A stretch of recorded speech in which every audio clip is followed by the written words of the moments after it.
It is now time to look at our adaptive immune system. So, our learning intentions for today is to be able to describe how the human body responds specifically to foreign antigens via our adaptive immune system.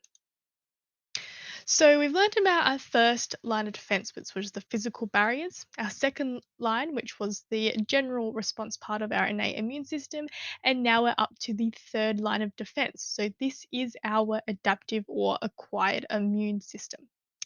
So, the adaptive immune system responds to specific antigens that are on the pathogen.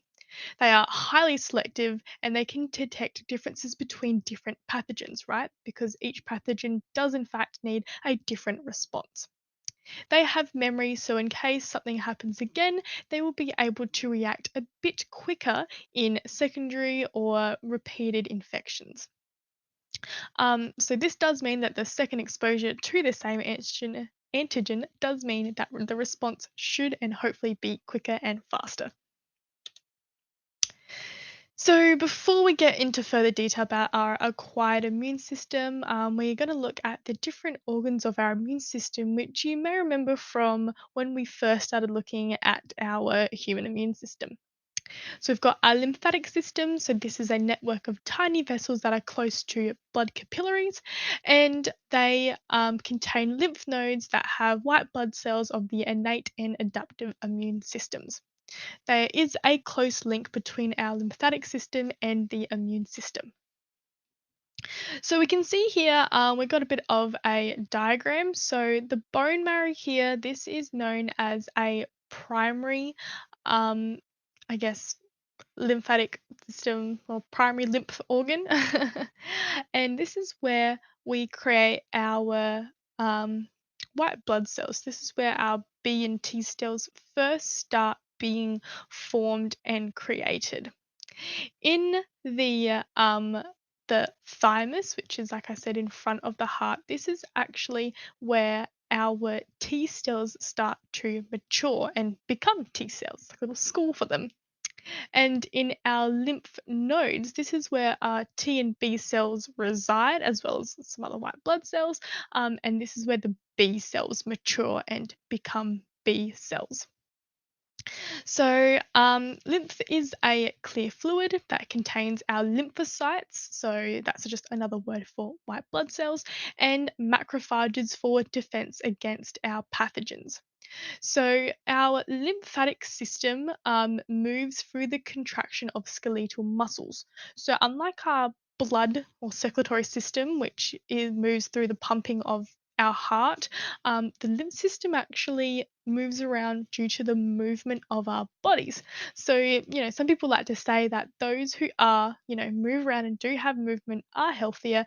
And this is one of the reasons why, is because we are actually, I guess, moving our lymph system that is very closely attached to your immune system. So you're doing a better job if you are moving around at preventing pathogens from getting into your body and infecting you.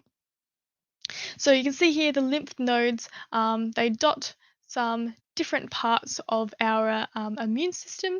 And you might notice that when you get sick, your lymph nodes, particularly around your neck, and I think there's a few like under your armpits and stuff, they start to get a little bit sore and swollen.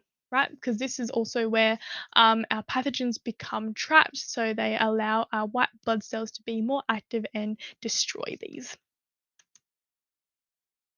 So, as I was saying, our lymph organs do classify as primary and secondary. So, primary organs such as the bone marrow and our thymus, that's where our lymphocytes can develop, such as the B cells and the T cells. And our secondary organs, such as our lymph nodes, spleen, and tonsils, are where cells recognize pathogens and can just begin their response. Our adaptive immune system and our innate immune system do, in fact, work closely together, and that really shouldn't be a surprise, right? We're not only just relying on our adaptive immune system if it does break into the third line of defense, the innate immune system is actively working as well. The macrophages that release chemicals from the second line of defense do alert the other cells of that particular pathogen, and so then these chemicals are in fact working closely with our B and T cells, and arguably we can say that B and T cells are the most important part of our adaptive immune system. So, our acquired or adaptive immune system is, of course, immunity to a very specific pathogen, right? Because remembering back when we were looking at self and non self, each I guess, foreign molecule and cells included have a specific antigen unique to them. So, what's happening is that our adaptive immune system is responding to the specific antigen for a specific type of pathogen. Okay. So our acquired immune system involves our white blood cells as well as the antigens that are on the pathogens.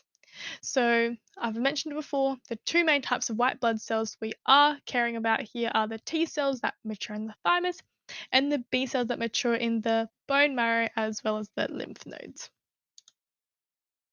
So before we go into a bit more detail about how the T and B cells work, I just wanted a quick reminder of some of the cell-mediated responses. So again, when we're looking at our self and non-self, we're talking about the major histocompatibility complex or the MHC.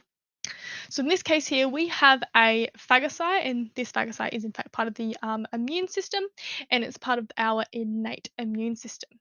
So this phagocyte here is engulfing a pathogen. Okay, so when this pathogen interacts with the phagocyte's cell receptors, it then interacts with it. It envelopes it. Lysozymes, if you remember, are lyse cells. So this will digest this or lyse it. And what happens is that it would take the antigens that were presented on that pathogen and present it on the MHC, the major histocompatibility complex. So that MHC is a very crucial part of being able to display the antigen that the immune system wants to target. Okay, so again, this is where our second line of defense is interacting or about to start interacting with our third line of defense. So one part of that, of course, is our T cells. So the T cells bind to the antigen fragments on the MHC complex here, and it then initiates the action of the rest of our T cells because there are various types of them. So the macrophages are the type of white blood cell that do engulf these pathogens, as well as a phagocyte is a type of macrophage. So it breaks it down and it starts that activation process. So we do have many different T cells, and these T cells are very specific to their antigen binding capability. So they regulate the overall coordinated response of our immune system. Okay, so like I said, these T cells depend on that unique cell surface molecule to help them recognize our antigen fragments, right? Because you don't necessarily want the same response to salmonella as maybe you would coronavirus. They might have their own different ways of attacking and getting killed. So the response of T cells is cell-mediated immunity compared to B lymphocytes or B cells that release antibodies, and we'll go through antibodies a bit later in this video. So T cells have receptors on the surface of membranes that bind to one specific type of antigen. Okay. So then these certain T cells also patrol the blood and lymph for foreign invaders. So even if you are feeling healthy, just know that your immune system is there patrolling the streets of your body to make sure that everything is a-okay.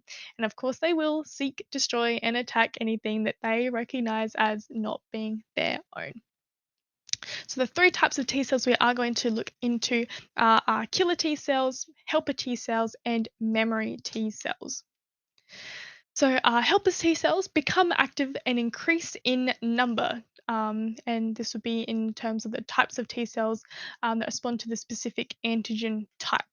Okay, so they have several roles. They activate killer T cells, and they also provide memory T cells for subsequent exposure. They recognize and remember as a memory of how to respond to this specific attack. They also activate specific B cells that can secrete antibodies, right? So they're helpers. They're kind of helping everyone out and they're saying, hey, look, we need to work together to do this. But of course, they can't talk, so in their own cell way. So here we've got a macrophage in red, presenting antigens to a helper T cell here in yellow.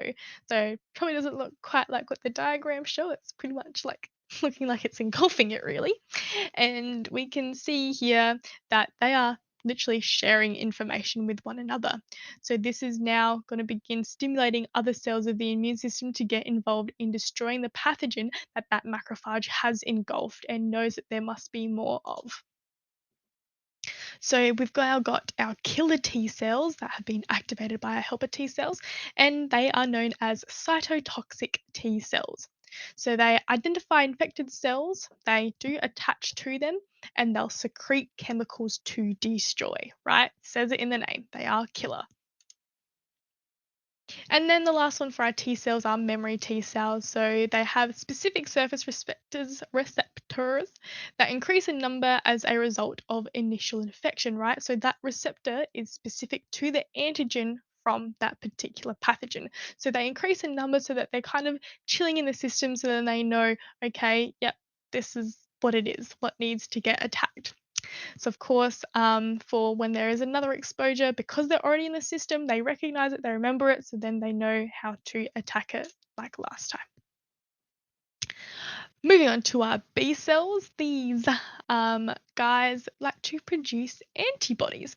So these antibodies here, like I said, that are produced by the B cells.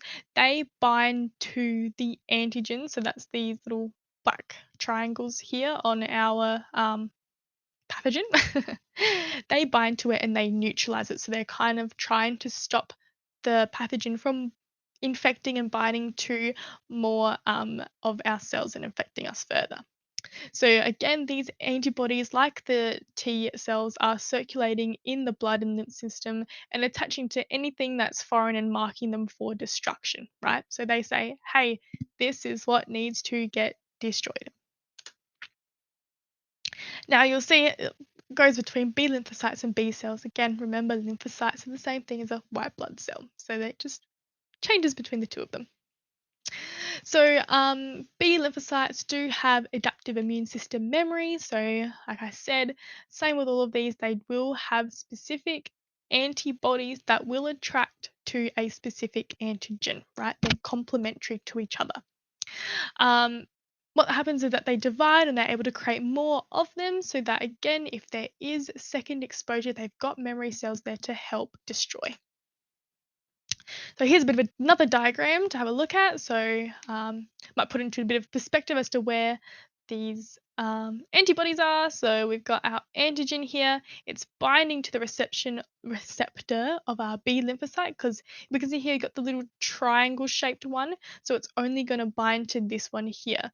It's not going to bind to this. Maybe this is a different pathogen. Each of these are different antigens of different pathogens you've encountered in the past. So it's figured out, okay, it's this one.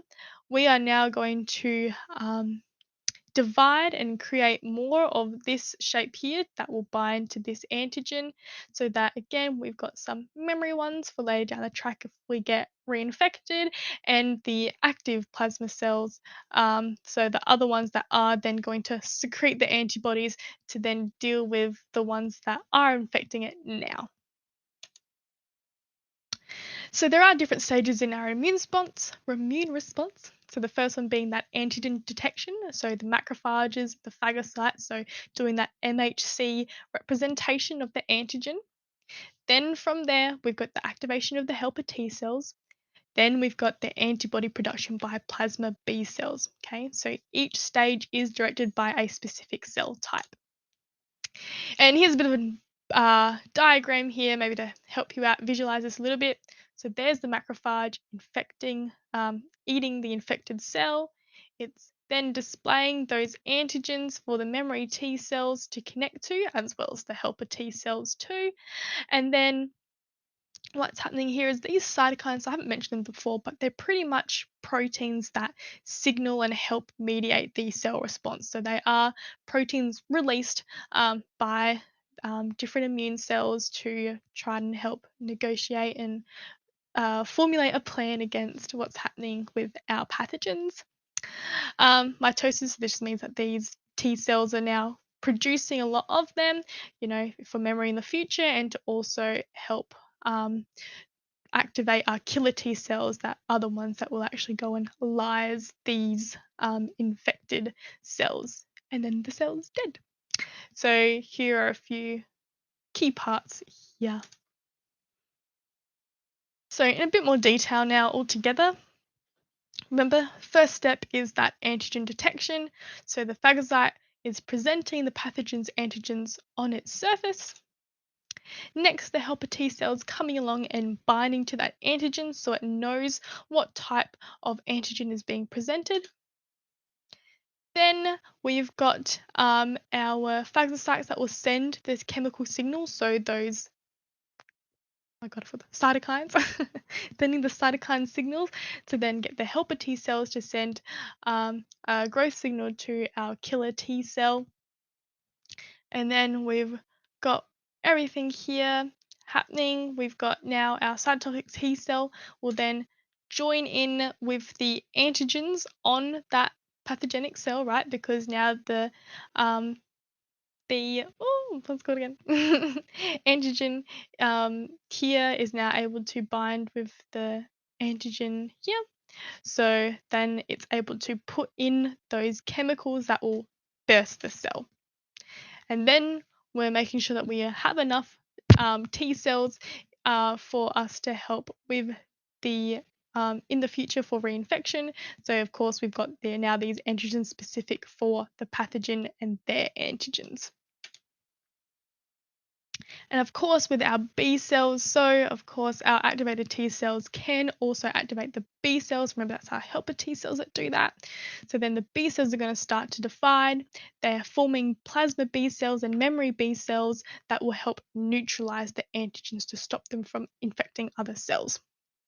So our plasma cells can make between or release between 2,000 and 20,000 antibody molecules per second into the blood over the next 4 to 5 days as you're fighting infection. And then, just like the T memory cells, our B memory cells live for months or years and are now part of our immune's memory system. And here's a bit of a diagram here that's just showing how our B and T cells work together in a bit more of a clearer display. So I would recommend copying this diagram down into your books just to simplify it a little bit and add in your own little notes from there. And now we have gone through the first, second, and third line of defense. So the key themes from that third line of defense being B cells, T cells, and antibodies. And here are a few things that I reckon you should have a glossary or should be in your glossary.